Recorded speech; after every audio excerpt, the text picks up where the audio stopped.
For me, this was the fight of the weekend. Israil Madrimov versus Eric Walker. Madrimov was an extremely experienced, highly touted amateur star from Eastern Europe.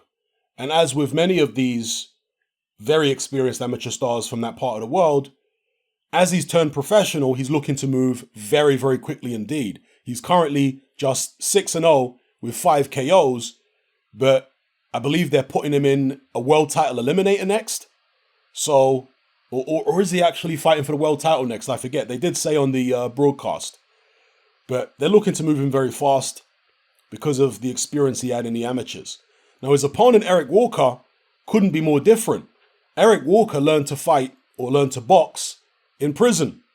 So, not the conventional way of getting into the sport of boxing, but there have been, many others in the past, people like Bernard Hopkins, I believe Dwight Muhammad Karwi, correct me if I'm wrong, he learned to box in prison. So there are plenty of other, particularly American fighters who have done that. But Eric Walker really did himself proud. And he really held his own in this fight, considering the massive gulf in experience and also considering the fact that Eric Walker's like 37 years of age and Madrimov is only 25. But Eric Walker, he's got some hands on him, boy. When he was letting shots go, I mean, he was stunning Madrimov at points in that fight. Madrimov got a very good poker face, and the interesting thing about it is I'd never seen Madrimov fight before, truth be told, or at least I don't recall. He is quite wild at times, Madrimov, because he was swinging for the fences and really looking to try and take Eric Walker out with big power shots. But some of them were quite wild and uncultured. This is not a guy like, let's say, Triple G, who throws nice, short, compact punches. I mean, Madrimov does throw compact shots sometimes, but a lot of shots here against Walker are wild punches. So is that just the way that he is? Is that his style? Or was he flustered because of how well Walker was doing at times in this fight? Walker, kind of a lean, gangly fighter, but with good hand speed, with, I don't want to say devastating power, but he looked like he had some power there with the way he was whipping them fast shots in, combinations, and he hung tough in there against Madrimov for the majority of the fight. It was late on when Madrimov really started to assert his dominance, and it looked as though he might stop Eric Donovan. There was a knockdown. In fact, what round was the knockdown in?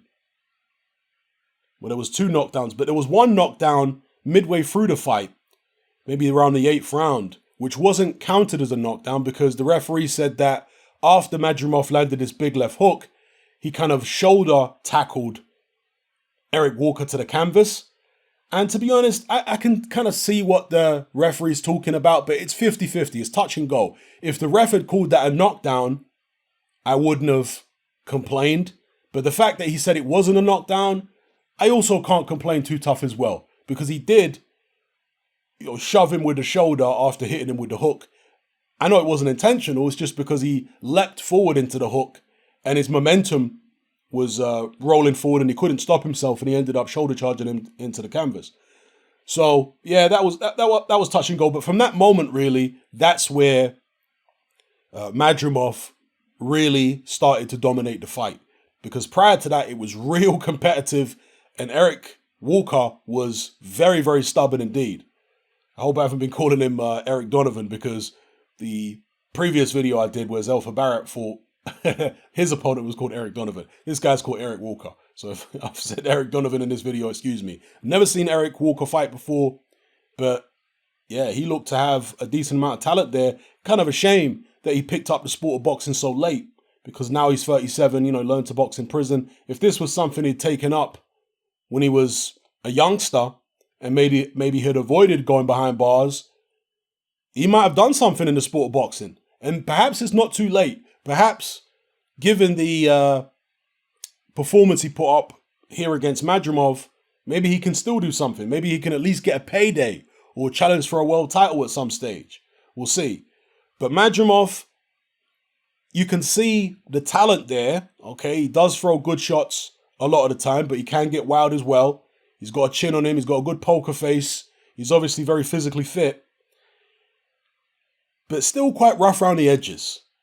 Is this a guy who's going to experience what, let's say, Lomachenko experienced, where he ran into a really rough, tough, solid old pro and ended up losing? Was that Lomachenko's first fight or second fight against Salido? I can't remember now. I think it was his first fight. Is that going to happen to Madrimov?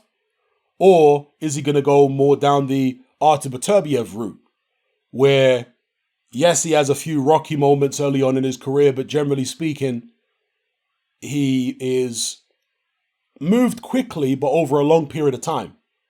All right, that sounds like a contradiction.